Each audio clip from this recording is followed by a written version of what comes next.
আশা করি তোমরা সবাই খুব ভালো আছো, আমিও খুব ভালো আছি। এটা আমার লাইফের ফার্স্ট ব্লগ ভিডিও দেখতে আমি খুব ভালোবাসি, তাই নিজে একটা ব্লগ ভিডিওর চ্যানেল খুলেছি। তো ফার্স্টে আমি তোমাদের আমার পরিচয়টা দিয়ে দিই। আমার নাম বর্ষা বেড়া। আমি সাধারণ ঘরের একটা মধ্যবিত্ত ফ্যামিলির মেয়ে। আমার শিক্ষাগত যোগ্যতা প্রথমেই আমি তোমাদেরকে বলে দিই, আমি এইচএস পাস। ও ইউটিউব এমন একটা প্ল্যাটফর্ম যেখানে অনেকে অনেক কিছু করতে পারে, তো আমিও কিছু করতে চাই। সেই জন্য ইউটিউবে আমি একটা ব্লগ চ্যানেল খুলেছি।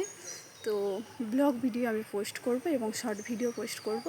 যদি তোমাদের আমার ভিডিও দেখতে ভালো লাগে, অবশ্যই লাইক, কমেন্ট, সাবস্ক্রাইব করতে আমার চ্যানেলটাকে ভুলবে না। গুড বাই বন্ধুরা, আবার পরের ভিডিওতে তোমাদের সাথে দেখা হবে।